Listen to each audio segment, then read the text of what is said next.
চারিদিকে বাড়ি। ভাবুন এইসব বাড়িতে কত রকম স্ট্রাগল, কষ্ট, কত রকমের সংসারের জ্বালা যেখানে আছে। এটিও একটি বাড়ি, এখানেও একটি বাড়ি। এই বাড়িতে কিন্তু যেহেতু ভগবত চর্চা হয়, ঠাকুরের কথা হয়, মায়ের কথা হয়, ঈশ্বরীয় কথা, স্বামী বিবেকানন্দ পার্শ্বদের কথা হয়, ধ্যান হয়, ভজন হয়, এই বাড়িতে কিন্তু শান্তি। এগুলো সবই বাড়ি, এই একটা বাড়িতে শান্তি আছে সবসময়। ঠিক তেমনই এই আমাদের মাথার ভেতরে একটা বাড়ি আছে, সেই বাড়িতেও আমরা ভরে রাখতে পারি এমন এমন জিনিস যার জন্য সারাক্ষণ আমরা উদ্বিগ্ন হয়ে থাকতে পারি, অশান্ত হয়ে থাকতে পারি, কিংবা এমন একটা অ্যাটমসফিয়ার সৃষ্টি করতে পারি আমরা ভেতরে যাতে এইরকম শান্তি চিরকাল আমাদের মধ্যে একটা atmosphere, we can create that kind of an atmosphere. একটা খুব সুন্দর কথা আমি শুনেছিলাম, হিমালয়তে একটি সাধু বলছেন হিন্দিতে, কিন্তু কথাটা আমি বলে আমি বাংলাতে করে দিচ্ছি। বলছেন যে শান্ত মন মে ভলা সংসার কন দেখা হয় মহাত্মা জি। শান্ত মনে কে সংসার দেখেছে? আমরা ভাবি, দেখুন কথাটা কেমন, যেটাকে বলে কাউন্টার ইনটুইটিভ। আমরা সাধারণত এইভাবে ভাবি না। আমরা ভাবি সংসারের জ্বালায় আমার মন অশান্ত হচ্ছে, লোকেদের ব্যবহার, বাইরে হয়তো অনেক রকম ঝামেলা, টাকা পয়সার সমস্যা আছে, শরীর, এই কোভিড, তারপরে সংসারের যে মানুষদের, বাচ্চাদের, বড়দের, বুড়োদের অনেক রকম সমস্যা, এইসব জ্বালাতে আমার মন অশান্ত। কেন অশান্ত? সংসারের জন্য আমার মন অশান্ত। উনি বলছেন না, তোমার বোঝাতে ভুল হচ্ছে, তোমার মন অশান্ত বলে সংসার এত কষ্টকর মনে হচ্ছে। তাই কি? এটা আমাদের ঠিক মনে হচ্ছে না। কথাটা বেশ দারুণ বললো, একটা চমকপ্রদ কথা, কিন্তু সত্যি কি মনের জন্য সংসারকে এরকম খারাপ মনে হচ্ছে না? সংসারেই তো সমস্যা আছে। এর ছোট্ট জিনিস ভাবলে বোঝা যায় যে একই সমস্যা, একই রকম প্রবলেম, দুজন লোকের রিয়াকশন কিন্তু দুরকম। এক জায়গায় হয়তো বাড়িতে অশান্তি, ঝগড়া হচ্ছে, একজন শান্ত মনে থাকতে পারে, আর আরেকজন উদ্বিগ্ন হয়ে রেগে যাচ্ছে, বিরক্ত হচ্ছে।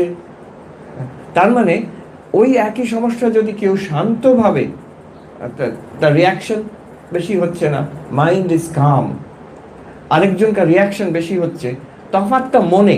সমস্যাটা তো একই, মেনে নিলাম সংসারে অনেক সমস্যা আছে।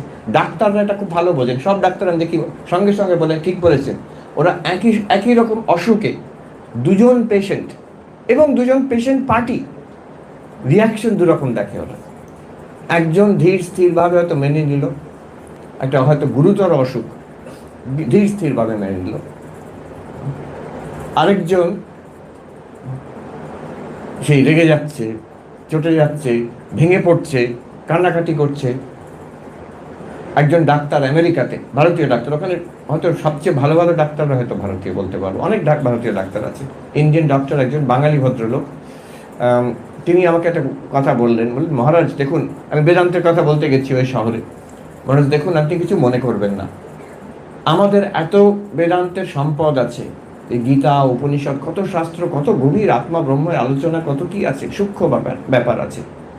কিন্তু আমি একটা কথা বলবো, আমি দেখি টার্মিনাল কেস, মারা যাবে পেশেন্ট। অনেক সময় দেখেছি ইন্ডিয়ান পেশেন্ট, যারা বৃদ্ধ ইন্ডিয়ান, তারা উদ্বিগ্ন, ভেঙে পড়ছে, অশান্ত, ছটপটে। আবার আমি দেখেছি আমেরিকান ক্রিশ্চান, হিন্দু নয়, খ্রিস্টান, যার একটা সরল ভগবানে বিশ্বাস আছে, যিশুতে বিশ্বাস আছে, সে কিন্তু শান্তভাবে মেনে নিল, বললো থ্যাংক ইউ ডক্টর, আপনি যথেষ্ট করেছেন, আমি খুব গ্রেটফুল। মারা যাচ্ছে সে। তো তফাৎটা কেন হচ্ছে? আমি বলছি দেখুন, সে কিন্তু যেটুকু সে জানে, একটা সরল বিশ্বাস ভগবানে, ঈশ্বরে, তার যিশুর ওপরে বিশ্বাস আছে, ভক্তি আছে, একটা শ্রদ্ধা আছে, আমাকে তিনি দেখবেন, তাতেই তার হয়ে যাচ্ছে। আর আমরা এত আত্মা, ব্রহ্ম, চৈতন্য, পঞ্চকোষ বিচার এসব করেও কিন্তু মুখে মুখে কথাটা যদি মুখে মুখে থেকে যায়, অন্তরে না ঢোকে, যখন ঠাকুর বলছেন যে বেড়াল যখন টিয়া পাখিকে ধরে, টিয়া পাখি যতই রাম রাম শেখাও, বেড়াল ধরলে সে ক্যাঁ করে উঠবে। বেড়াল মানে মৃত্যু, বেড়াল মানে যে রোগ, শোক, তাপ, তখন আমরা ক্যাঁ করে উঠি। যে যে তত্ত্বটিকে, যেটাকে আমি অন্তরে অন্তঃসাৎ করতে পারবো, অ্যাসিমিলেট করতে পারবো, সেটা আমার কাজ দেবে। যেটা শুধু বইয়ের কথা রয়ে গেল, সেটা কাজ দেবে না। এটা একটা কিন্তু বড় কথা, ভেবে রাখা দরকার। ওই সাধুর কথা আছে যে তাকে সে পড়েছে, আমি ব্রহ্ম, আমি শরীর নই, মন নই। তার একটা ছোটোখাটো অপারেশন হবে হাতে। তো ডাক্তার বলেছে একটা অ্যানেস্থেশিয়া দিয়ে দিই, লোকাল অ্যানেস্থেশিয়া। সাধু বলছে कोई बात नहीं, मैं ब्रह्म हूँ, मैं शरीर नहीं हूँ, तुम काटो। তো বলছে আমি তো ব্রহ্ম, আমি তো শরীর নই, তুমি কাটো, কোনো অ্যানেস্থেশিয়া দরকার নেই। যে মহাত্মাজি আপনি ঠিক বলছেন তো, কারণ লাগবে, একটু ব্যথা হবে। আরে কাটো, আমি তো ব্রহ্ম হ্যাঁ, হাম দ্রষ্টা হ্যাঁ, লাগুক কি আছে, আমি তো দ্রষ্টা। যেই ছুরিটা লেগেছে, চিৎকার করে আছে, এই রুকো রুকো রুকো। কি হলো? বলছে আপনি তো ব্রহ্ম, চিৎকার করছেন কেন? বলছে ও সব কিতাব কা বাত সালা কিতাব মে রহ গয়া। বলছে ওই সব বইয়ের কথা শালা বইয়ের মধ্যেই রয়ে গেল, এখানে কোনো কাজ দিল না, তুমি আমাকে অ্যানেস্থেশিয়া দাও। অথচ কি এটা সম্ভব? আমরা জানি এটা সম্ভব। তীব্র যে কষ্ট হরিমার যে নিজের জীবনে আছে, ঠাকুরের, উনি ঠাকুরকে যে দেখেছিলেন, ঠাকুরের যে দৃষ্টান্তটা আছে, ওনার গলায় তখন ক্যান্সার, কষ্ট পাচ্ছেন হরিমহারাজ তখন, বয়স কম, হরিনাথ জিজ্ঞেস করছেন যে আপনি আজকে কেমন আছেন মশাই? ঠাকুর বলছেন কষ্ট, খেতে পারি না, এখানে ব্যথা। তারপরে হরিনাথ তখন বলছে আপনি, আমি দেখছি আপনি মহা আনন্দে আছেন। ঠাকুর বিরক্ত না হয় বলছে ও শালা ধরে নিয়েছে। আচ্ছা, এই হরিনাথ পরবর্তীকালে তিনি যখন স্বামী তুরীয়ানন্দ অনেক বয়সে, তার দেখা যাচ্ছে ঠিক এইরকম কষ্টকর অপারেশন হচ্ছে একাধিকবার, এটা একবার নয় একাধিকবার হয়েছে। তিনি কিন্তু সেই কষ্টের ঊর্ধ্বে একদম শান্ত মনে অম্লান বদনে বসে আছেন। ওই ডাক্তারকে বলছেন তুমি কাটো, ওই ব্ল্যান্স করবে, বয়েল। বলছে খুব কষ্ট হবে কিন্তু মহারাজ, আমি অনেকটা গভীরে কাটবো, তুমি কাটো, আমি দেখি। কিন্তু তখন সেখানে কিন্তু তিনি বলছেন না কিতাব কে বাদ কিতাব মে রহ গয়া। এটা একাধিকবার হয়েছে, এর অনেক উইটনেস আছে যারা বলছেন হরি মহারাজ শান্তভাবে বসে আছেন আর ডাক্তার কেটে যাচ্ছে। উনি কিন্তু ধ্যানস্থ নন, যে ধ্যান হয়ে গেছে আর কোনো কোনো তার জ্ঞান নেই, বাইরের জ্ঞান নেই, শরীরের জ্ঞান নেই, সেটা আলাদা কথা, সমাধিস্থ হয়।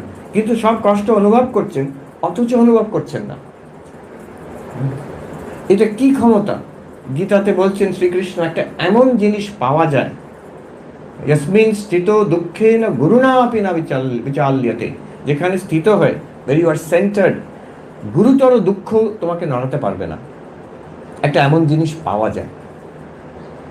আমরা দেখতাম যখন ব্রহ্মচারী মহারাজ তো ভালোভাবে জানেন, আমরা যখন ব্রহ্মচারী বেলুর মঠে, তখন সেই ভূতেশানজি মহারাজ প্রেসিডেন্ট, তা ওনার প্রণাম হতো সকালবেলা। আমরা ভক্তরাও সকালে হতো, কখনো বিকেলে হতো, ছুটে ছুটে যেতাম সেই মহারাজের কাছে, ওই 15-20 মিনিট কাটাবার জন্য। আর তখন আমার সত্যিই মনে হতো যে আমরা এতজন যেতাম, আমরা ছুটে ছুটে। মহারাজ খুব হিউমারাস তো, আমার এখনো মনে আছে, উনি খুব আস্তে আস্তে বলতেন। উনি বলতেন এদের কি কেউ জোর করে পাঠায়?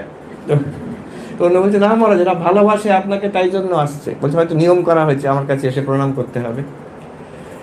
তো আমরা দেখতাম কি কি আকর্ষণ, আকর্ষণ ওইটাই আমাদের সবাইকার, সাধু ব্রহ্মচারী ভক্ত সবাইকার মনে হতো যে এই মানুষটি কিছু একটা পেয়েছে, যার জন্য তার এত ধীর স্থির শান্ত এবং প্রেমিক এবং সহৃদয় ভাব, সারাক্ষণ একবারও কি উদ্বিগ্ন দেখেনি তাকে। কতবার কষ্ট, এতে অনেক ঘটনা আছে, তো অনেক বয়স, তো অনেক শরীরে কষ্ট ছিল। একবার আমাদের আচার্য মহারাজ, আমরা ব্রহ্মচারী মহারাজ প্রণাম করতে গেছি, শুনেছি মহারাজের 102 জ্বর। ভাবুন বয়স কত তখন, 95+। তো আমাদের আচার্য মহারাজ জিজ্ঞেস করছেন মহারাজ আমরা কি শরীরে কষ্ট হচ্ছে? উনি বলছেন তোমরা এত শরীর শরীর করো কেন, শরীর এত শরীরে মন কেন তোমাদের, উনি বলছেন। আবার কখনো হিউমারাসলি কাটিয়ে দিতেন কথাটা। একবার জিজ্ঞেস করা হয়েছে মহারাজ আপনার শরীরে কষ্ট হচ্ছে, তখন 96 এরকম আরো বয়স, আর শরীর বেশ খারাপ তখন। আপনার শরীরে কষ্ট হচ্ছে? তো তখন মহারাজ বলছেন হ্যাঁ আমার হাঁটুটা কনকন করছে, আমার এই চোখ দুটো কড়কড় করছে, কানটা ভঁ ভঁ করছে। প্রত্যেকটা ভাষার চয়েস আমি অত বলতে পারবো না, প্রত্যেকটা অঙ্গতে কি হচ্ছে ঠিক ঠিক যে বাংলা ভাষায় যেগুলো আছে, হ্যাঁ, এই কপালটা ডিপ ডিপ করছে, এই করে সবটা ডেসক্রিপশন দিয়ে বললেন, তবে আমি কমপ্লেন করছি না, আমি এসব নিয়ে ভালোই আছি। মহাপুরুষ মহারাজে দেখা গেছে, আমরা এদের দেখে ভূতের সঞ্জীব মহারাজকে দেখে আমার মনে হয়েছিল এক রকমের, এটাকে বলে হোলি এনভি, একটা আধ্যাত্মিক ঈর্ষা, যে আপনার কাছে কি আছে সেটা আমার চাই, কি এমন আছে মানুষটার কাছে। আমরা ওই জন্য সবাই ছুটে যেতাম, জেনে জানতে অজান্তে। মহাপুরুষ মহারাজের এরকম একাধিক ঘটনা আছে।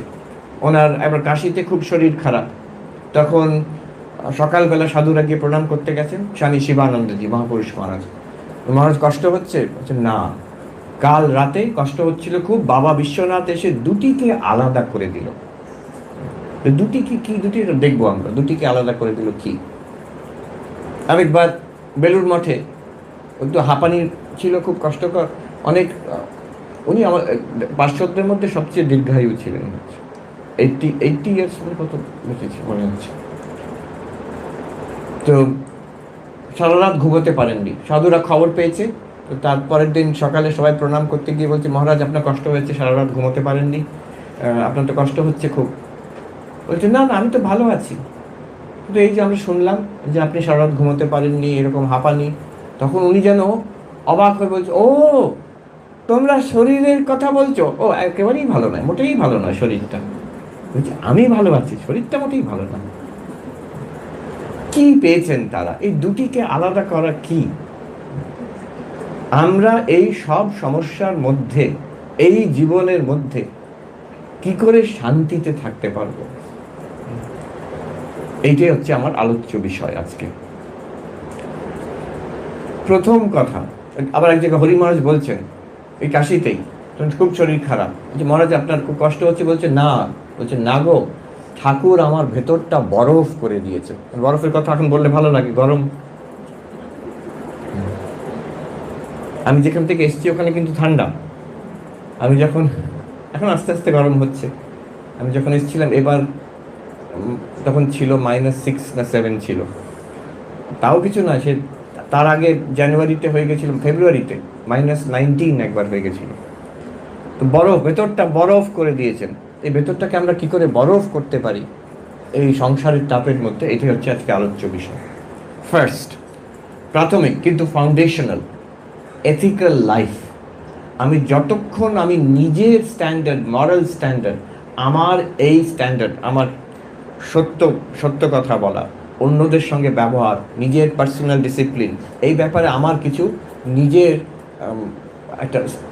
একটা লেভেল, একটা স্ট্যান্ডার্ড, এর থেকে যদি আমি নিজেই নিচে নেমে যাই, সারাক্ষণ আমার মনেই একটা অন্তরাত্মা আমাকে বলতে থাকবে যে তুমি কিন্তু ভালো লোক না। এটা যতক্ষণ ভেতর থেকে বলবে ততক্ষণ আমি আধ্যাত্মিক হতে পারবো না, ততক্ষণ আমি শান্তিও পাবো না। কাজেই একটু চেষ্টা করে আমাদের একটা নিষ্কলঙ্ক জীবন যাপন করার চেষ্টা করার, এই যে সত্য যতটা পারা যায়, যেখানে পারা যায়, বেশিরভাগ সময় কিন্তু সত্য ঠিক ধরে রাখা যায়। এই ছোট করে একটা মিথ্যে কথা বলে দিলাম, এড়িয়ে গেলাম সত্যটাকে, এইগুলো না করলেই চলে। নিজের একটা মরাল স্ট্যান্ডার্ড, অন্যদের সঙ্গে একটা নিষ্প্রিয়, একটা প্রেমের, একটা ওয়েল উইশার। আমি সবাইকার মঙ্গল কামনা করি। যে আমার সঙ্গে শত্রুতা করছে, সেও আমি জানবো সে সংসারের মোহতে পড়ে তার কোনো ছোট স্বার্থ চরিতার্থ করার জন্য সেখানে সে ফেঁসে আছে, তার জন্য আমার ওপরে তার রাগ হচ্ছে। কিন্তু সে কিন্তু মূলত সেই ঈশ্বর যে আমি, আমার সঙ্গে সে এক। তার সাময়িক সেই ভুলের জন্য আমি তার উপরে রাগ করব না, প্রতিশোধ নেব না, নিজেকে সামলাবে, ফোঁস করবে। এই আমি কিছুদিন আগে একটা অদ্ভুত জায়গায় বক্তৃতা দিতে গেছিলাম, সেখানে এরকম অডিয়েন্স বসে আছে, কিন্তু অডিয়েন্স কারা? সবাই হচ্ছে পুলিশ, তো সবাই বিভিন্ন থানার অফিসাররা। তো তারা বলছে এসব কথা কিন্তু চলবে না, আমি ক্রিমিনাল, বদমাইশ, দোষ দৃষ্টি করলে কি আবার তো দোষ দৃষ্টি করা তো আমার কাজ, আমার চাকরিটাই তো দোষ ধরা। তো সেইখানে ঠাকুরের কথা, ফোঁস করবে, কামড়াবে না। মানুষকে যে ভয় দেখাতে হয় তার থেকে, তাকে ঠিক পথে নিয়ে আসার জন্য, তার থেকে সত্য বার করার জন্য, সেটাও করা চলে। তো কিন্তু do not deviate from the path of ধর্ম। ধর্ম থেকে অধর্মে নেমে গেলে সেখান থেকে কিন্তু আধ্যাত্মিক জীবনযাপন হয় না। সেখানে ভক্তিও কাজ দেবে না, যোগও কাজ দেবে না, বেদান্ত তো দূরের কথা, জ্ঞানও কাজ দেবে না। আমি চেষ্টা করব যতটা সম্ভব, স্লিপ হতে পারে, ভুল হতে পারে, কিন্তু তার জন্য আমি মেনে নেবো না যে আমি খারাপ মানুষ বলে। আমি খারাপ মানুষ নই। এ দেখুন, দুর্যোধন আর অর্জুনের মধ্যে এইটুকু পার্থক্য, ওইটুকু পার্থক্য। যখন শ্রীকৃষ্ণ দুর্যোধনকে বোঝাতে গেছেন, বাবা এটা করো না, তুমি অধর্ম করছো, দুর্যোধন প্রত্যেক একদম স্ট্রেট আওয়ে বললেন যে ধর্ম অধর্ম আমাকে শিখিও না। আমি জানি যেটা আমি করছি এটা ভালো করছি না, আমি জানি যেটা ভালো সেটা আমি করছি না, সেটাও বুঝতে পারি, কিন্তু সেটা আমার সমস্যা নয়। ভালো মন্দের তফাৎ আমি খুব বুঝি, কিন্তু তফাৎটা কি? আমার মন্দটা যেটা খারাপ করছি সেটা আমি নিজেকে আটকাতে পারি না, আর ভালো যেটা ঠিক করা উচিত ইচ্ছে হয় না। সরাসরি বলে দিলেন শ্রীকৃষ্ণকে, কিন্তু এটা সত্য কথা একটা, যেটা ভালোটা আমার করতে ইচ্ছে হচ্ছে না, আর খারাপ কিন্তু আমার করতে খুব ইচ্ছে হয়, আমি নিজেকে আটকাতে পারি না। জানামি ধর্মম নচমে প্রবৃত্তি, জানামি অধর্মম নচমে নিবৃত্তি। ধর্ম করতে ইচ্ছে করে না, অধর্ম থেকে আমি আটকাতে পারি না। আমার যখন লোভ হয়, প্রলোভন হয়, ক্রোধ হয়, রেগে যাচ্ছি যখন, তখন আমি নিজেকে আটকাতে পারি না, আমি খারাপ কাজ করে ফেলি। কেন করি? বলছি কেনাপি দেবেন হৃদয় স্থিতেন যথা নিয়োজিত অস্মি তথা করোমি। এই আমার মনের মধ্যে একটা ফোর্স আছে, একটা পাওয়ার আছে আমার সাবকনশিয়াস মাইন্ডে, সেটা সেই কোনো এক দেবতা, একটা শক্তি আমাকে যেদিকে ঠেলে দিচ্ছে আমি ওইদিকে চলছি। তুমি ওই ভালো ভালো কথা জ্ঞান দিয়ে কোনো লাভ নেই, এটা তো শুনবো না। অর্জুন একই কথা বলছেন, অর্থাৎ কেন প্রযুক্ত পাপম চরতি পুরুষ অনিচ্ছন্নপি বাসনেয় বলাদিব নিয়োজিত। অর্জুন জিজ্ঞেস করছেন একই কথা যেটা দুর্যোধন বলছেন। অর্জুন বলছেন কিসের দ্বারা, কোন পাওয়ারের দ্বারা, সে impelled by what power does a person commit sin unwillingly. সে চায় না খারাপ করতে, কিন্তু খারাপ করে ফেলছে। সে চায় না রাগ করতে, কিন্তু রাগ করে ফেলছে। সে চায় না মিথ্যা কথা বলতে, মিথ্যা কথা বলে ফেললো। ডায়াবেটিস হয়েছে, সে চায় না দুটো রসগোল্লা খেতে, কিন্তু খেয়ে ফেললো। তো কি পাওয়ার ভেতরে? তারপরে শ্রীকৃষ্ণ তো বোঝালেন, বেদান্তের কথা বোঝাচ্ছেন, মনের সাইকোলজি বোঝাচ্ছেন। কিন্তু আমার পয়েন্টটা এইখানে দেখুন, অর্জুন আর দুর্যোধনের মধ্যে একটা তফাৎ। অর্জুন প্রশ্ন করছেন যে কি জন্য এটা হচ্ছে, আমি কি করতে পারি। দুর্যোধন কিন্তু প্রশ্ন করছেন না। দুর্যোধনের কোনো ইচ্ছে নেই আর কিছু চেঞ্জ করার জন্য, এইভাবেই চলবে। ওভাবে চললে কোনোদিন আধ্যাত্মিক কেউ হতে পারবে না। আমি আধ্যাত্মিক হতে পারি, আপনি হতে পারেন, সবাই হতে পারেন, if we are willing to change. একটু চেষ্টা যদি করি আমরা নৈতিক জীবন ধরে রাখার জন্য। ঠাকুর খুব জোর দিতেন বিশেষ করে সত্যের ওপরে, সত্য কলির তপস্যা বলে।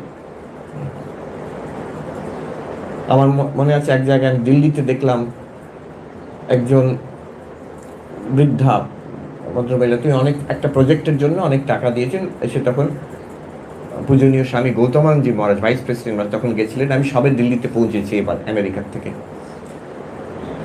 মহারাজ, আমি পাশে দাঁড়িয়েছিলাম বলে মহারাজ একটা কথা বললেন, তাকে ডেকে নিয়ে।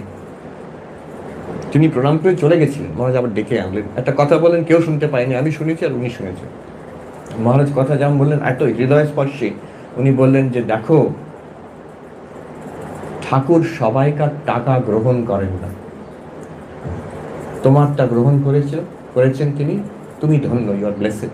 শ্রীরামকৃষ্ণ ডাজ নট অ্যাকসেপ্ট টাকা, সেবা, এমনকি ডাক। এই যে আমরা এসেছি এখানে, আজকে সকালে কুটি বাড়িতে গেছিলাম দক্ষিণেশ্বরে, যার উপর থেকে ঠাকুর কে কোথায় আছিস, তো সেই ডাকের জন্য আমরা কিন্তু সবাই এসেছি। একটা টান একটা পেয়েছি আমরা, কিন্তু সবাই পায় না।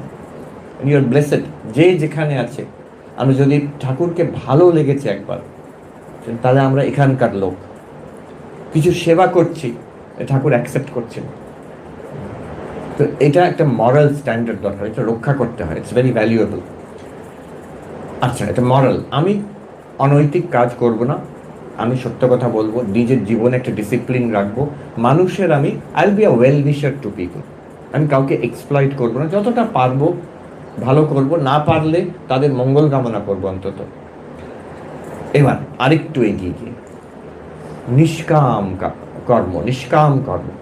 কর্মতে শান্তি হয়। এই যে ধার্মিক জীবনযাপনে শান্তি হয়, মরাল লাইফ, যে মরাল লাইফ, এথিক্যাল লাইফ যদি আমরা যাপন করি, তাহলে রাত্রির অন্তত শান্তিতে শুতে পারবো। আমার বিবেকের দংশন থাকবে না যে তুমি লোকটা খারাপ, তুই লোকটা ভালো না হয়ে, এটা আমার অন্তরাত্মা বলবে না, আমার শান্তি হয় তাতে। আরেকটু গভীরে গেলে দেখি, আচ্ছা যে কাজগুলো আমরা করছি নৈতিক, কিন্তু নিজের জন্য করছি, আমি আমার টাকা পয়সা হবে, আমার সংসার ভালোভাবে চলবে, আমার স্বামী স্ত্রী পুত্র বাবা মা সুখে স্বচ্ছন্দে থাকবে, আমি খুব ভালো থাকবো, কোনোটাই খারাপ নয়। আর সবটাই তো মহারাজ আমি তো কিন্তু অনৈতিকভাবে করছি না, যতটা উইদিন দ্য লিমিটস, লক্ষণ রেখার মধ্যে থেকে আমি করছি, সেখানেও যদি আরেকটু আমরা এগিয়ে গিয়ে নিঃস্বার্থভাবে করতে পারি, আমি আমারটা বাদ দিয়ে যেটা ঠিক করা উচিত, অন্যদের মঙ্গল আমি করে যাব, আমার চাই না কিছু, এই ভাবটা যদি নিয়ে আসি, ইটস নট ডিফিকাল্ট। বিশেষ করে জীবনে একটু ম্যাচিওরিটি এলে, আমি নতুন ইয়াং স্টুডেন্টদের বলি না, যাদের আধ্যাত্মিক ভাব এসেছে একটু, তাদের আমি বলি যে যখন ভেবে দেখো সত্যি কি কিছু বাইরে চাওয়ার আছে? কিচ্ছু চাওয়ার নেই। যা চাইবে, আমরা মনে করি আমি যদি সুখ সমৃদ্ধি সব ভোগের জিনিস আমার নিজের জন্য নিয়ে আসি, তাহলে আমি খুব খুশি থাকবো। হয় না। এটা যে ম্যাচিওর, একটু কিছুদিন পরে দেখে একটু ভেবে দেখবেন, আমি তো সারা জীবন খেটে এলাম এইটাকে সুখী করার জন্য। তা 20 বছর কারোর কেউ বেঁচে আছে, কেউ 40 বছর পরে, কেউ 50, 60, 70, 80 বছর পরে। বলুন তো, নিজেকে বলুন, কাউকে বলতে হবে না। আমি সারা জীবন খেটে, নিজের জন্য খেটে, আজ 40, 50, 60 বছরের এফার্টের পরে, সেই যখন বেবি ছিলাম তখন থেকে চেষ্টা করে যাচ্ছি আমি সুখী থাকবো। Are you successful? Am I successful? আমি কি আজকে সুখী? বলতে পারবো যে আমার আর কোনো দুঃখ কষ্ট নেই, আমি খুব আনন্দে আছি, আর কিছুই আমার চাই না, সব ঠিক আছে? বলতে পারবো না আমরা। নিজের স্বার্থের চেষ্টা করতে করতে আজ অব্দি কেউ সুখী হয়নি। স্বামী বিবেকানন্দ বলছেন, selflessness, unselfishness is more paying, but it takes maturity to understand this. নিষ্কাম ভাব, নিঃস্বার্থভাবে যদি কাজ করা, জীবনযাপন করা, এটা কিন্তু আরো বেশি প্রফিটেবল, এতে আনন্দ অনেক বেশি আছে, কিন্তু একটু ম্যাচিওরিটি লাগে এটা বুঝতে। প্রথমে মনে হয় আমি নিজের জন্য করলেই সুখী থাকবো, কিছুদিন পরে এটা বুঝতে হয় যে না, এর থেকে অনেক বেশি আনন্দ যদি আমি অন্যদের জন্য কিছু করতে পারি। আর তার জন্য বেশি কিছু, এটা it's a matter of attitude, matter of attitude. এটা যে আমি অনেক টাকা রোজগার করব তারপরে অন্যদের জন্য, সে করবে না কোনোদিন। অনেক টাকা রোজগার করে তারপর অন্যদের জন্য মঙ্গল করব, সে আরো করেই যাবে, ওটা এক হ্যাবিট হয়ে যায়। ক্ষমতা, আমি খুব পাওয়ারফুল হব, যখন মন্ত্রী হয়ে যাই তারপরে লোকের মঙ্গল করব, হবে না, তখনও হবে না।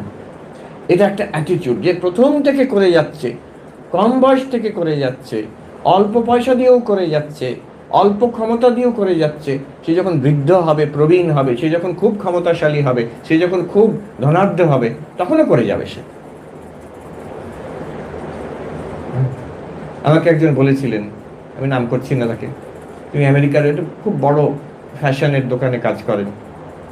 তো তিনি বলেছিলেন যে আমাদের আগেকার প্রেসিডেন্ট যিনি, ট্রাম্প, তো ট্রাম্প মহাশয়, আমাদের আশ্রম যেখানে তার থেকে একটু দূরেই ওনার বাড়ি, ওই ট্রাম্প টাওয়ার্স। তো তিনি ওইখানে নিউ ইয়র্কের বিখ্যাত ফ্যাশন দোকান, সেখানে আসবেন। কখন আসবেন? নিজে চলে আসতেন। কখন আসবেন? যখন তোয়ালেতে 20% সেল ডিসকাউন্ট পাওয়া যাবে, ওইটুকু টাকা বাঁচানো, তাতে ওর আনন্দ। কিন্তু মাল্টিবিলিয়নের এই ওটা একটা ব্যাড হ্যাবিট হয়ে যায়। আমি যদি অন্যভাবে দেখি, আমি কালকে বলছিলাম যে একটা পড়েছিলাম অনেক দিন আগে, একজন ভদ্রলোক লিখছেন আমেরিকাতে, তারা ছোট গ্রামে থাকতেন, তারা খুব গরিব অবস্থায় মানুষ হয়েছেন, বলছে বাবা ছিলেন না, মা একা আমাদের মানুষ করেছে। আর আমাদের চার্চ, গ্রামের চার্চে একটা ফাদার বললেন যে তোমরা টাকা জোগাড় করো, প্রতি বছর আমরা একটা ফ্যামিলি, সবচেয়ে যারা নিডি ফ্যামিলি, তাদের দেওয়া হবে। তা সারা বছর আমি, আমার ভাই বোনেরা উৎসাহ নিয়ে আমাদের পকেট মানি স্যাক্রিফাইস করে, হ্যাঁ, মা বলেছিলেন জোগাড় করে দেবো, সেই দিন আমরা শেষে গিয়ে ফাদারকে দিয়ে দেবো। যারা আমাদের এই গ্রামের মানুষ, যাদের দরকার, যারা সবচেয়ে গরিব, তারা পাবে। কি আনন্দের কথা ভাবো। তা আমরা খুব উৎসাহ নিয়ে করতাম। যেদিন চার্চে গেছি, অ্যানাউন্সমেন্ট হবে, সবাই বসে আছে, ওই যা পুরো টাকা জড়ো হয়েছে, সেই টোটাল অ্যামাউন্টটা একটা ফ্যামিলিকে দেওয়া হবে সাহায্য করার জন্য। বলছে আমরা অবাক হয়ে গেলাম যখন আমাদের নাম ডাকা হলো। তারা হচ্ছে মানে হোল গ্রামের সবচেয়ে গরিব ফ্যামিলি, কিন্তু তাদের মা কখনো ওদের জানতে দেয়নি যে আমরা গরিব। এই যে এই ফিলিংটা খুব স্ট্রং ওখানে আমেরিকাতে আমি দেখেছি, এটা খুব শেখার মতন। আমি ওখানে দেখেছি অতি বৃদ্ধা আমাদের আশ্রমেই আছেন 97 ইয়ার্স, যিনি সিনিয়র মোস্ট, যিনি ভক্ত, আরেকজন আছেন 90 ইয়ার্স। কারুর কখনো ওই সাহায্য নেবার না, আমি দেবো অন্যদের, আমি ঠিক আছে, কিছু দরকার নেই, একটা হাতটা ধরি, বলছি ডোন্ট টাচ, আমি ঠিক আছে, আই উইল ট্রাই। অতি কষ্টে হাঁটছেন হয়তো। এই যে অন্যদের দেওয়া, তাতে কিন্তু তারা আনন্দ পাচ্ছে, তাতে আনন্দ পাচ্ছে। নিষ্কাম সেবাতে আনন্দ। তার জন্য সাধু সন্ন্যাসী হয়, স্কুল কলেজ হাসপাতাল ইউনিভার্সিটি খুলতে হবে তা নয়, কিন্তু যে যেখানে আছে সেটা দিয়ে সে আনন্দ পাবে, শান্তি, আরো গভীর শান্তি। নৈতিক জীবনযাপন, শান্ত মন, নিষ্কাম জীবনযাপন আমি চাই না, অন্যদের জন্য যতটা হোক মনে মনে একটা চেঞ্জ দিয়ে অ্যাটিটিউড একটু হলেও যদি করতে পারি, তাতে আরো শান্তিটা আরো গভীর হয়। আমাদের একজন সন্ন্যাসী আমি শুনেছিলাম, তাকে আমি দেখিনি, তিনি আমাদের ইয়াং সন্ন্যাসীদের বলতেন, বেনারস সেবাশ্রম হাসপাতালে বলতেন যে বাপু তোমরা এই কি বলো যে সন্ন্যাস জীবনে এই তোমাদের স্ট্রাগল, কাম ক্রোধ লোভ মোহ, এই নিয়ে তোমাদের মন খারাপ হচ্ছে, স্ট্রাগল করতে হচ্ছে, যা হয় প্রথম দিকে ব্রহ্মচারী মরতে আমাদের প্রথম জীবনে। আমার তো কোনোদিন ওইসব বাপু মনে হয়নি। কেন? আমি যখন এখানে আসি যোগদান দিই রামকৃষ্ণ সঙ্গে অনেক বছর আগে, সে ইন্ডিপেন্ডেন্সের আগে, স্বাধীনতার আগে, হাসপাতালে এত লোকের অভাব, এত পেশেন্ট, আমার সকাল থেকে চলে যেতাম, মানুষগুলো কষ্ট পাচ্ছে, আমি একটু সাহায্য করতে পারি, সকাল থেকে লেগে আছি এই পেশেন্ট থেকে সেই পেশেন্ট, কারোর ওষুধ দেওয়া, কারোর ওই ডাক্তার কি নার্স ডেকে দেওয়া, কারোর সেই বেড প্যান পরিষ্কার করা, এই সারাক্ষণ ছুটছি আমরা। কোনো রকমের দুপুরবেলা ছুটে গেলাম আশ্রমে খেতে, অন্য সাধুরা খেয়ে চলে গেছে, আমি গিয়ে হয়তো থালা খাওয়া ঠান্ডা পড়ে আছে সেটা খেয়ে আবার ছুটে ফিরে এলাম হাসপাতালে। আমি কি করে রেস্ট করবো? আমি জানি ওই পেশেন্ট কষ্টতে আছে, তাকে আমি একটু অন্তত সাহায্য করতে পারি। করতে করতে সন্ধ্যা আরতি মিস হয়ে গেল, সন্ধ্যাবেলা আমার জবদান হলো না, আমি রাত্রিরে ফিরে গেলাম, খাবার রাখা থাকতো, খেয়ে এত ক্লান্ত কোনো রকমে জবদান করে শুয়ে পড়তাম, তারপরে আবার চলতো। এইভাবে 40টি বছর কেটে গেল। আমার তো কোনোদিন মনে হয়নি আমার কোনো কষ্ট হচ্ছে বলে, আমাকে আমার মনে রাগ হচ্ছে, কাম ক্রোধ লোভ এসব হচ্ছে। এই দেখুন, নিষ্কামভাবে, অবশ্য তার স্ট্যান্ডার্ডও মানতে হবে, তার যে কোনোদিন তিনি কমপ্লেন করেননি, তার মনে হয়নি যে আমার এত কষ্ট, আমার এত চাপ। 40 বছর কাটিয়ে দিলেন, একটা পূর্ণ মানুষ, একটি পূর্ণ সাধু তৈরি হয়ে গেলেন ওই মেশিন দিয়ে। অবশ্য সেরকম শক্ত মানুষও হতে হবে। নিষ্কামভাবে আনন্দ, আমি এরকম অনেক লোককে দেখেছি। এই রিসেন্টলি একজন ভদ্রলোকের সঙ্গে পরিচয় হলো, তিনি আমি নাম বলতেই পারি, অচ্যুত সামন্ত বলে, উড়িষ্যার লোক।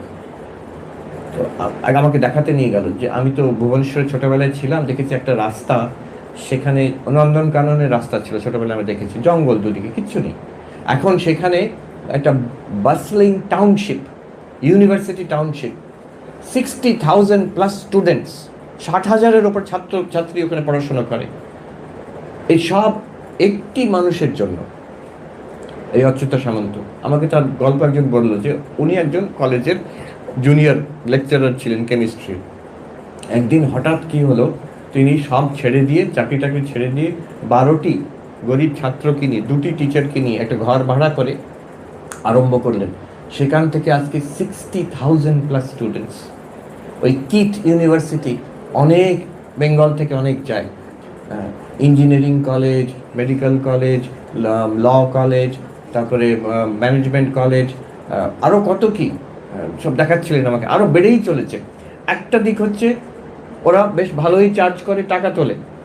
আচ্ছা, সেই যে টাকাটা তুললো, আর বেশিরভাগ ছাত্র সব উড়িষ্যার বাইরের থেকে আসছে, ওইখানে থাকছে সব। আচ্ছা, সেই যে টাকাটা তুললো সেটা দিয়ে কী করে? প্রফিট। কিন্তু করে কি করলো? 30,000 আদিবাসী ছেলে মেয়ে, আমার এত দেখে ভালো লাগলো, তারা জীবনে ফার্স্ট জেনারেশন লার্নার, 21টা না 22টা ট্রাইব থেকে, ইন্টিরিয়ার এরিয়াস থেকে, তাদের এনে তাদের থাকা, খাওয়া, পড়া, মেডিসিন সব ফ্রি। ক্লাস 1 থেকে 12 অবধি। আর কি ওদের সব ফ্যাসিলিটি আমাকে ঘুরিয়ে দেখাচ্ছিল। একটা হলে নিয়ে গেল ওই ছাত্রদের কিছু বলার জন্য। 7,000 ছেলে মেয়ে বসে আছে একটা হলের মধ্যে। আমি 2-3 মিনিট বললাম, সত্যি একটা মানুষের নিঃস্বার্থ চিন্তার জন্য। আমি সেই ভদ্রলোককে দেখা করতে এসেছিলেন মঠে।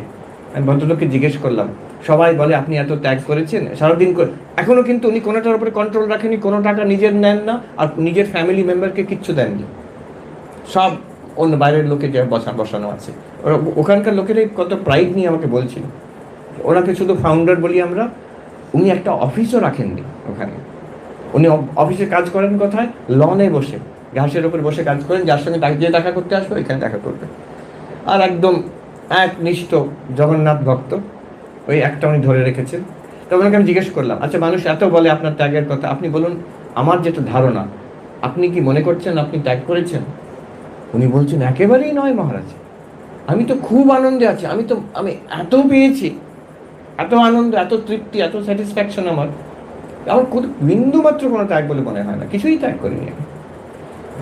দেখুন, এই নিঃস্বার্থভাবে করলে মানুষের কত তৃপ্তি। আমরা সবাইকার আমাদের অনুভব যে নিজের জন্য যা করেছি অনেক সময় আমাদের গ্লানি হয়, ভুলেও গেছি, লাভও হয়নি কিছু। কিন্তু অন্যের জন্য যদি এতটুকু করে থাকি, কাউকে যদি কিছু দিয়ে থাকি, এতটুকু দিয়ে থাকি, আর ভালো প্রতিষ্ঠান এরকম কিছু দিয়ে থাকি, কিছু সাহায্য করে থাকি, এটা কিন্তু সারা জীবনের শান্তির খোরাক দেবে আমাকে। আমি যদি ফিরে তাকাই আমি জীবনে কি কি করেছি, তার মধ্যে এটা থাকবে কিন্তু, যেটা আমাকে এখন অব্দি শান্তি। কোনোদিন সেটা গ্লানি হবে না, কোনোদিন সেটা দুঃখ হবে না। You will never regret something done for others. অদ্ভুত, আমরা ভাবি নিজের জন্য করলে আমি তৃপ্তি পাবো, হয় না। অন্যর জন্য করলে অটোমেটিক তৃপ্তি, আর সেই তৃপ্তি থেকে যাবে শেষ পর্যন্ত। আমার শেষ অবস্থায় যদি ভেবে দেখি ওই মানুষটিকে সাহায্য করেছিলাম, ওই প্রতিষ্ঠানটাকে আমি কিছু দিয়েছিলাম, সেটা আমার শান্তির কারণ। তো শান্তি আসে নিষ্কাম জীবন যাপন থেকে, সেবার ভাব থেকে। আমি ভোগ করব এটাকে না করে অন্যরা করুক, অন্যদের তাতে আমার কিন্তু বিন্দুমাত্র কম পড়বে না, আমার বিন্দুমাত্র কম হবে না। তখন আমাকে ছুটতে হবে না ওই 20% তোয়ালেতে কোথায় কম পাওয়া যাচ্ছে না। সেই টাকাটা করতেন বলরামবাবু, করতেন টাকা বাঁচিয়ে বাঁচিয়ে বাঁচিয়ে করতে, বাবা কি কিপ্টে মানুষ, কিন্তু সবটা উনি ব্যয় করতেন ঠাকুরের জন্য, সাধু সন্ন্যাসীদের জন্য। তাই জন্য পুণ্যাত্মা, তিনি পুণ্যাত্মা। আচ্ছা, আরো গভীরে প্রবেশ করি। এ তো মানে এহবাজ্য, বাইরের জিনিস, চৈতন্য মহাপ্রভুর ভাষায়। আরো গভীরে ঢুকি, এ তো কাজের লেভেলে, মনের লেভেলে আমরা আসি। এবার মনের লেভেলে সংসারের চিন্তা না করে ঈশ্বরের চিন্তা করতে হয়। নারদীয় ভক্তি সূত্রে আছে, সর্বদা সর্বভাবেন ভগবান এব ভজনীয়। বলছেন সর্বদা সর্বভাবেন নিশ্চিন্তিতেই ভগবান এব ভজনীয়। ভগবানই একমাত্র ভজনীয়, ভগবানকেই ভক্তি করা ভালোবাসার পাত্র একমাত্র ভগবান। মায়ের কথা আছে না যে ভগবানকে ভালোবেসো মা, মানুষকে ভালোবাসলেই কষ্ট পাবে। তার মানে কি মানুষকে ভালোবাসবো না? না না, মানুষকে ভগবান দেখছি, ঈশ্বর তাদের হৃদয়তে আছেন, ওইভাবে ভালোবাসছি।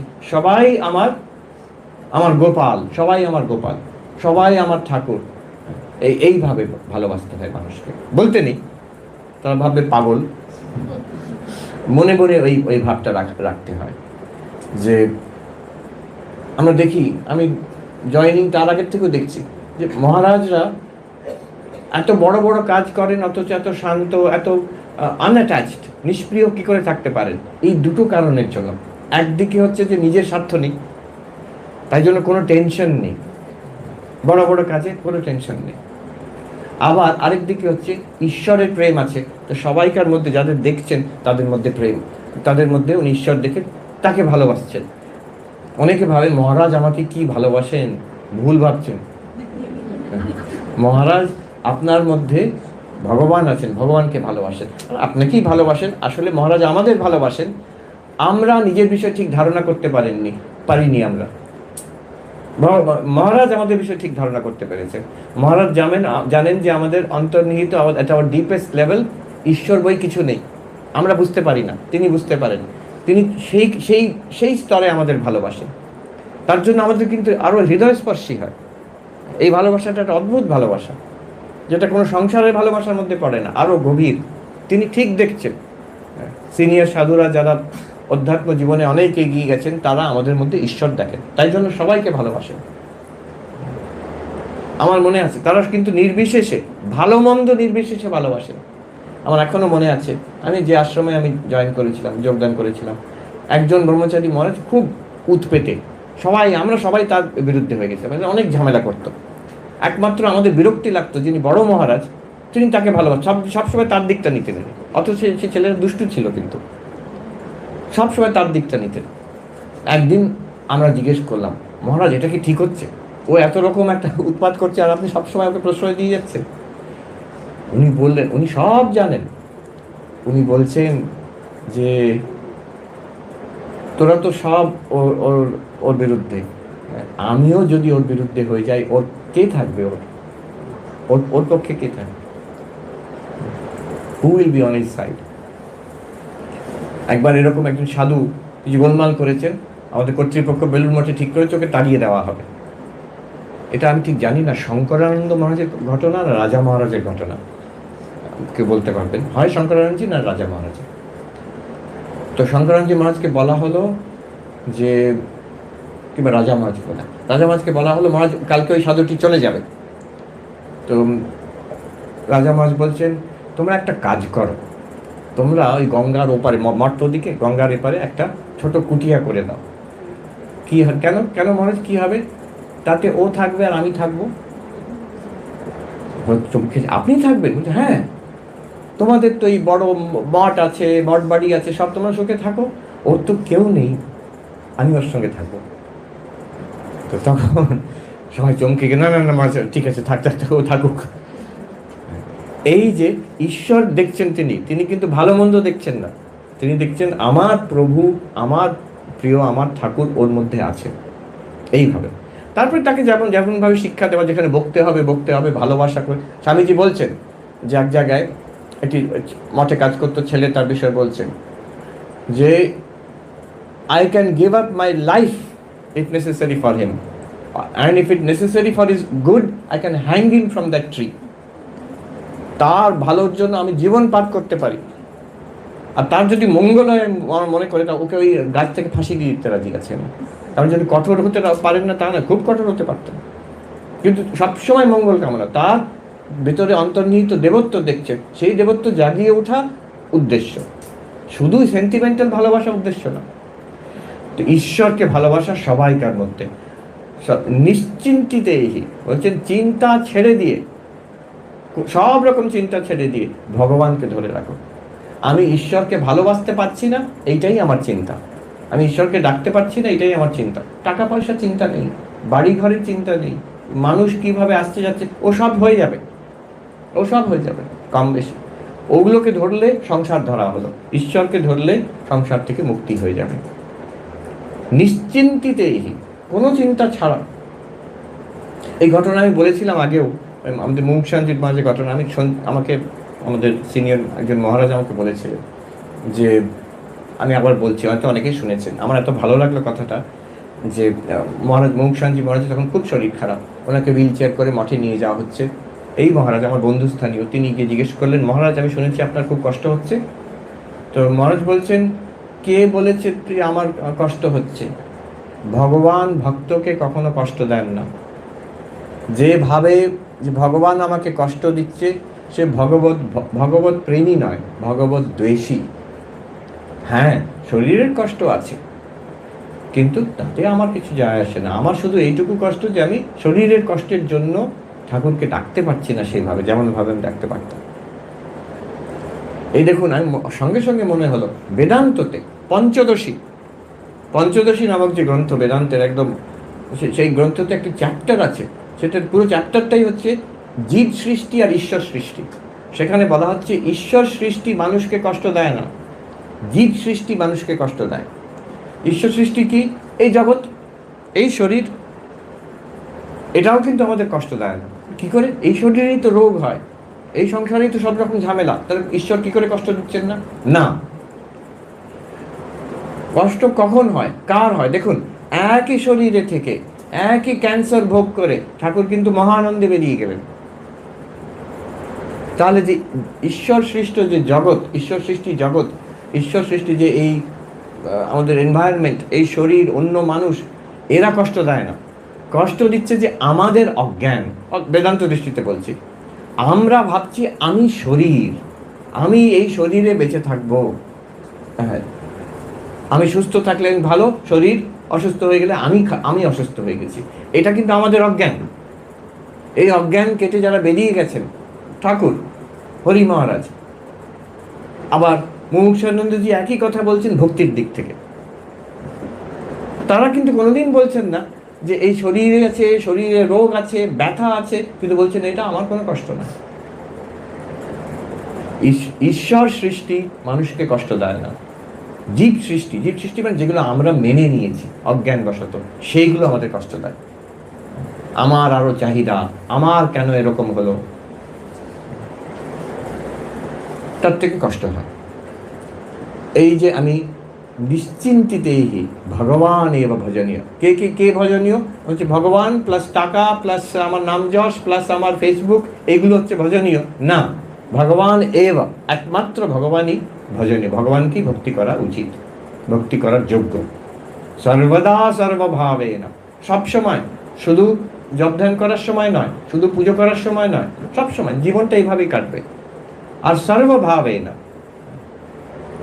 বিভিন্নভাবে হতে পারে, কেউ কৃষ্ণ রূপে, কেউ রাম রূপে, কেউ আল্লাহ রূপে হতে পারে, আবার কেউ ধ্যান করে, কেউ স্তব পাঠ করে, কেউ পূজা করে, কেউ সদ্গ্রন্থ পাঠ করে, কেউ প্রার্থনা করে, কেউ জপ ধ্যান করে। সর্বভাবে না ভগবান এব ভজনীয়, তাতে কি হবে? শান্তি হবে, আরো গভীর শান্তি হবে। আচ্ছা, আরো গভীরে যাই, এর থেকেও গভীর শান্তি, ভালো চিন্তা, ঈশ্বরীয় চিন্তা, সেটাকেও ছেড়ে দিতে হবে। দিনে অন্তত দুবার মনকে শান্ত করা, জপ ধ্যান করে করে, সেটা যে ব্ল্যাঙ্ক করে দেওয়া নয়, ব্ল্যাঙ্ক করে দিলে আবার সংসারের চিন্তা ঢুকবে সেখানে। ঈশ্বরের চিন্তাতে এই মনকে স্থির করা, যে সবসময় ঈশ্বরের চিন্তা করতে পারছি না, ঠিক আছে, এই সময়টা করব, এই এই আধ ঘন্টা, এখান থেকে নিয়ে আধ ঘন্টা অবধি আর অন্য কোনো চিন্তা আমার মনের মধ্যে, হৃদয়ের মধ্যে ঢুকবে না। এটা হচ্ছে সময়ের মধ্যে তাকে বেঁধে দিলাম। কাকে বেঁধে দিলাম? মনকে। আচ্ছা, দেশের মধ্যে যে এই জায়গায় আমার মনটা থাকবে, এইখানে হৃৎপদ্মে ঈশ্বরীয় যে আমার ইষ্ট দেবতার মূর্তি আমি ধ্যান করব। অন্য কোনো চিন্তা এলে আবার চলে আসবো এখানে। এই জায়গাটার থেকে মন আর অন্য কোথাও যাবে না। আর বস্তুতে আমি চিন্তা একটা বস্তুরই করব, ঈশ্বরের রূপ, আমার ইষ্ট দেবতার রূপ, আমার ইষ্ট দেবতার নাম জপ করব। তাহলে দেখুন, দেশ কাল বস্তুতে মনকে বেঁধে দেওয়া হলো।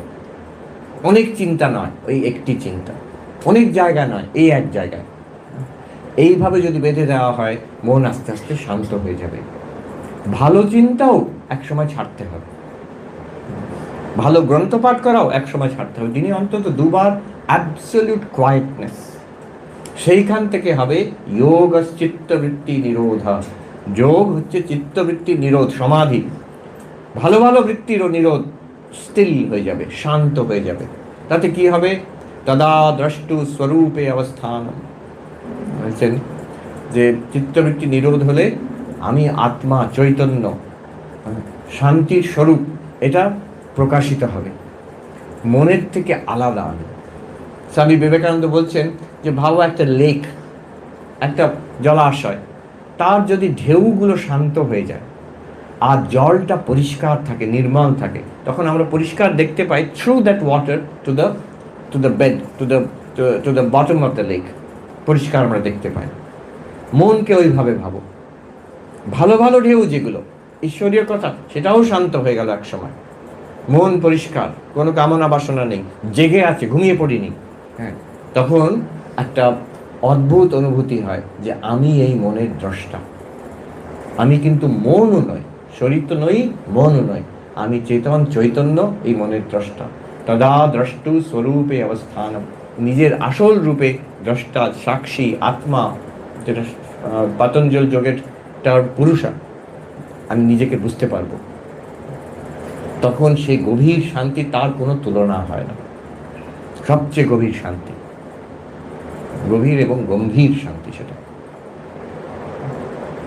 এরপরে আরো গভীর গভীর স্তরে শেষ কথা, দেখুন সমাধির শান্তি, আমাদের তো সমাধি অনুভব না হলেও মাঝে মাঝে ধ্যান একটু জমে, তার থেকে একটু বোঝা যায় যে কি হতে পারে, এই যদি আরো অনেকক্ষণ চলে কেমন কেমন গভীর আনন্দ হবে, তখন আর ওখান থেকে বেরিয়ে আসতে ইচ্ছা হবে না। তারও অনেক পরে হচ্ছে নির্বিকল্প সমাধি।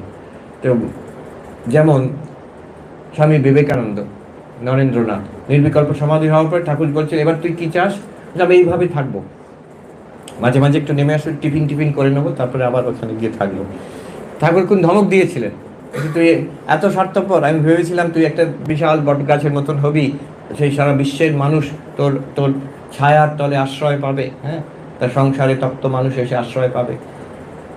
তার থেকেই ওর সেই নরেন্দ্রনাথ বিবেকানন্দ হলেন, যার জন্য আজকে বলছে যে নিউ ইয়র্ক বেদান্ত সোসাইটির থেকে আমি এসেছি। কেন হলো নিউ ইয়র্ক বেদান্ত সোসাইটি? কেন হলো শিকাগো ধর্মসভায় বক্তৃতা? কেন হলো রামকৃষ্ণ মঠ মিশন? কেন আমরা এই সুযোগগুলো পাচ্ছি? আপনারা পাচ্ছেন, আমরা পাচ্ছি। ওই এক যে তুই বিশাল বটবৃক্ষ হবি, যার তলায় আশ্রয় পাবে যুগ যুগ ধরে মানুষ, ঠাকুরের ওই যে পুষটা দিলেন। কিন্তু এবার নরেন্দ্রনাথের কথা ভাবুন, উনি কেন চাইছিলেন এভাবে থাকতে? ওটা এমন একটি আনন্দ, এমন একটি শান্তি ওর সঙ্গে। তো সেই শান্তি, কিন্তু একটা সমস্যা আছে। একজন উত্তরাখণ্ডের সাধু বলেছিল, আচ্ছা সমাধির শান্তি যদি চাও, হিন্দিতে, লো আপনি প্যারে কো সমাধি কে জেলখানে মে বন্ধ কর দিয়া। সমাধির একটা যেন জেল, তার মধ্যেই আমার প্রভু আছেন, সেইখানে গেলে তাকে পাওয়া যায়, বেরিয়ে এলে আর পাওয়া যাবে না। তাই না, সবসময় সেখানে থাকতে চাইছে, জগৎকে বাদ দিয়ে সেখানে থাকতে চাইছে। ঠাকুর সেখানে বলছেন, এ কেমন ভগবান, চোখ বন্ধ করলে তিনি আছেন, চোখ খুললে তিনি নেই। ভেতরের থেকে সেই শান্তি পাচ্ছি আমি, বাইরে এলে অনেক সমস্যা, কি কি ঝামেলা বাবারে। এই কেমন ভগবান? এই সব কিছুর মধ্যে থেকে কি করে আনন্দে থাকা যায়, সেই গভীর ডিপেস্ট পিস কি করে পাওয়া যায়। যোগ বাশিষ্ঠের গল্প আছে রাজা আর রানীর কথা। তো রানী ছিলেন ব্রহ্মজ্ঞানী। তো রাজা একদিন বললেন রানীকে যে, আচ্ছা তুমি তো এই সব কিছুর মধ্যে বেশ শান্ত ধীর স্থির হয়ে থাকো, তোমার সিক্রেট কি? এত কাজ, ফার্স্ট লেডি বলে না, ফার্স্ট লেডি, তার মধ্যে তুমি এত এত কী করে তুমি এত শান্ত থাকো? তো তখন রানী রাজাকে বোঝালেন যে তুমি শরীর নও, মন নও, তুমি দ্রষ্টা, তুমি আত্মা, এইভাবে ধ্যান করো, এইভাবে বিচার করো, সাধনা করলে তুমি টের পাবে, তখন এই শান্তি পাবে। তখন রাজা বললেন, এটা খুব ভালো কথা, তাহলে একটা কাজ করি, তুমি রাজ্যটা কিছুদিন চালিয়ে দাও, আমি একটু সাধনা করে এটাকে আবিষ্কার করি। তো উনি চলে গেলেন স্টাডি লিভ, অন্য জঙ্গলের মধ্যে, সেখানেও প্রাসাদ আছে ওনার, প্রাসাদের মধ্যে উনি সাধনা করতে আরম্ভ করলেন। রানী এবার রাজ্য চালাচ্ছেন। তার রাজা কিছুদিন পরে অনুভূতি হলো তিনি গভীর সমাধিতে লীন হয়ে থাকতেন, খুব আনন্দতে। কিছুদিন পরে ওনার মনে হলো একটা প্রশ্ন জাগলো। আচ্ছা, আবার ফিরে এলেন ক্যাপিটাল, এসে রানীকে বললেন, আচ্ছা তুমি যা বলেছিলে ঠিক কথা, আমার খুব আনন্দ হচ্ছে, আমি খুব ভালো আছি, কিন্তু একটা প্রশ্ন আমাকে এখন আমার সন্দেহ আসে। কি বলো? আচ্ছা তুমি তো এগুলো সব পেয়ে গেছো, অনেক আগে পেয়ে গেছো, তুমি কিন্তু ওই সমাধিতে বসে থাকো না তো, তুমি তো সবাইকার মতন কাজ করে যাচ্ছ সকাল থেকে রাত অবধি, এটা কি করে সম্ভব? তুমি আমার তো ইচ্ছা হয় সবসময় এইভাবে থাকবো, আর এইসব ভালো লাগে না আমার। তখন রানী বললেন যে আমি অপেক্ষা করছিলাম আপনি কখন এই প্রশ্নটা করবেন। এবার দেখুন আরো গভীর সত্য কি, যে বস্তুটিকে আপনি হৃদয়ের মধ্যে পেয়ে আনন্দে শান্তিতে বসে আছেন, সেই বস্তুটিই কিন্তু এই সব কিছু, সেই এই সব রূপে দেখা দিচ্ছে। ঠাকুর বলছেন, নেতি নেতি করে আমি ছেড়ে ছেড়ে গেলাম, একতলা দোতলা গিয়ে ছাদে উঠলাম। এবার দেখলাম ছাদটা যে বস্তু, যে চুন কাঠ সুরকি সিমেন্ট এসব দিয়ে তৈরি, সেই একতলা সিঁড়ি, এই দোতলা একতলা গ্রাউন্ড ফ্লোর সব কিছু সেই একই বস্তু দিয়ে তৈরি। নেতি নেতি করে আমি পেয়ে গেলাম, শরীর নয়, মন নয়, মনোবুদ্ধি অহংকার চিত্তানি নাহম। তাহলে কি? চিদানন্দ রূপঃ শিবোহম শিবোহম। খুব ভালো। এবার ওইগুলো কি হবে? মন, বুদ্ধি, চিত্ত, অহংকার, শরীর, অন্যরা সবাই, বিশ্ব ব্রহ্মাণ্ড, এগুলো কি? এটাও কিন্তু সেই চিদানন্দ রূপ শিবোহম। এখানে জ্ঞান থেকে বিজ্ঞানের লেভেলে আমরা পৌঁছে যাচ্ছি। চোখ বন্ধ করে শান্তি, চোখ খুলেও শান্তি। রঙ্গনাথনজির কথা, when I close my eyes I get peace within, when I open my eyes my attitude is what can I do for you. This is spirituality. কেন close my eyes open my eyes, একই তত্ত্ব উনি ভেতরে অনুভব করছেন, বাইরেও অনুভব করছেন। এই অদ্বৈত তত্ত্ব। ধ্যানস্থ হয়, ডুবে থাকতে থাও শান্তিতে, খুব ভালো। চোখ খুলে সেই প্রভুকে তুমি যদি সর্বভূতে দেখো আর সেবা করো, তোমার শিবজ্ঞানের জীব সেবা একই। এটা কিন্তু আরো আনন্দের ব্যাপার নয়? স্বামী বিবেকানন্দ বলছেন, একটা কথা বলছেন, আমার খুব ভালো লেগেছে। উনি বলছেন, একটা যোগী যখন একটা মানুষের মুখ দেখে তার হৃদয় আনন্দে ভরে যায়। নিষ্পাপ মনে সবকিছুই আনন্দ দেবে। যে তোমার দুঃখ হচ্ছে, এটা কিন্তু জেনে রেখো, স্বামীজি বলছেন, এ পাপের ফল। এর মানে নয় যে আমার শরীর খারাপ হয়েছে, লোকে দুর্ব্যবহার করছে, আমার ক্যান্সার হয়েছে, এগুলো আমার তাহলে আমার পাপের না। তার জন্য যে আমার দুঃখ হচ্ছে, এইটা পাপ থেকে। যে পূর্ণ আত্মা, তার সেই সব রোগ শোক হয়েও তার দুঃখ হবে না, তার মন আনন্দে ভরে থাকবে। এই যে হৃদয়ে, আমাদের সন্ন্যাসী মহারাজ এখানে তিনি খুব সুন্দর কথা বললেন।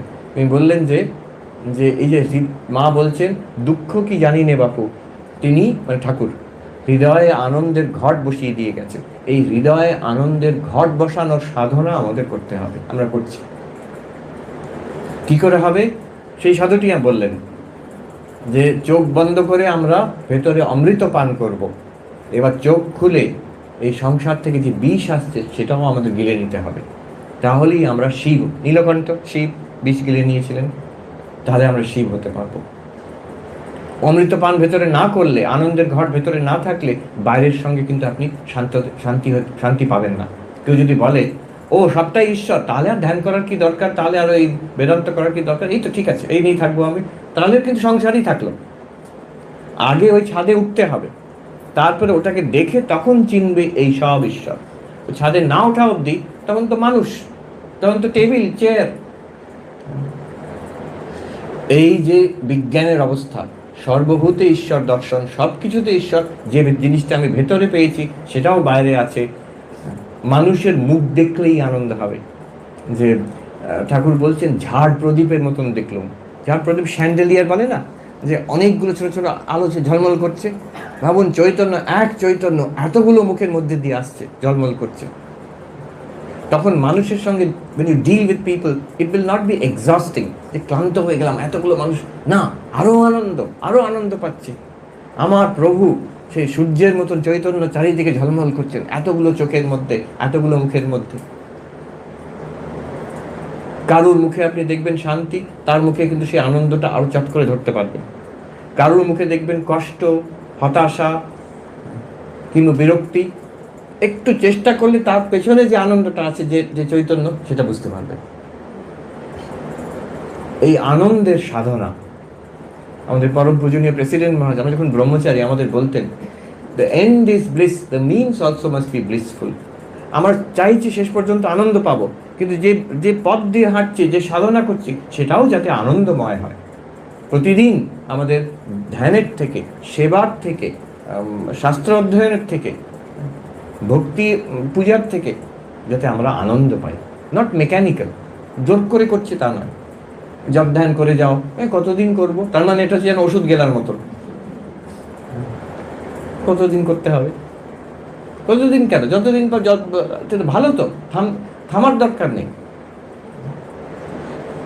এই আনন্দের সাধনা, এই হচ্ছে শান্তির স্বরূপ। অশান্তির থেকে পালিয়ে গিয়ে কেউ শান্তি পায় না। অশান্তি আমাদের কর্মফল, আমাদের পেছন পেছন তাড়া করবে। আমি বলছি, এখান থেকে পালিয়ে যান হিমালয়তে, ওখানে কি মশা কামড়াবে? ওখানে বিরক্তিকর লোকজন নেই, হয়তো গরম নেই, ঠান্ডা আছে। এখানে গরমে ঘামছি, ওখানে ঠান্ডাতে হি করে কাঁপবে। তখন কিছু না হলে শরীরটা তো আছে, শরীর খারাপ হয়ে যাবে। কেন? ওই প্রারব্ধ কর্ম আসছে একটার পর একটা, কোনো না কোনো রকম ভাবে আমাদের এটা আসবেই, পালাতে পারবো না আমরা, তাকে সামলাতে হবে। You have to manage it. কী করে ম্যানেজ করবো? এই ভেতরে অমৃত পান, বাইরের বিষটাকে হজম করার শক্তি দেবে। ভেতরে শান্তি, বাইরে কি করতে পারি আপনার, আমার কোনো স্বার্থ নেই আপনার থেকে, এইভাবে সবাই করতে পারে, সবাই করতে পারে। ওই কি ইউনিভার্সিটি স্থাপন করতে হবে না, নিজের নিজের লেভেলে যে যেখানে আছে যেমনভাবে পারি এই আনন্দের ঘট স্থাপন করার সাধনা। এই মহারাজ বললেন আমাদের, আমার খুব ভালো লাগবে এই কথাটা। আমি ইন্ডিয়া থেকে আমেরিকা এবার নিয়ে যাবো এই কয়েকটি কথা। আমি ঠাকুর মা স্বামীজির কাছে প্রার্থনা করি আমাদের সবাইকে তারা আশীর্বাদ করুন, আমাদের হৃদয়েও তারা আনন্দের ঘট স্থাপন করুন। ওম শান্তি শান্তি শান্তি। হরি ওম তৎসৎ। শ্রীরাম কৃষ্ণার্পণমস্তু।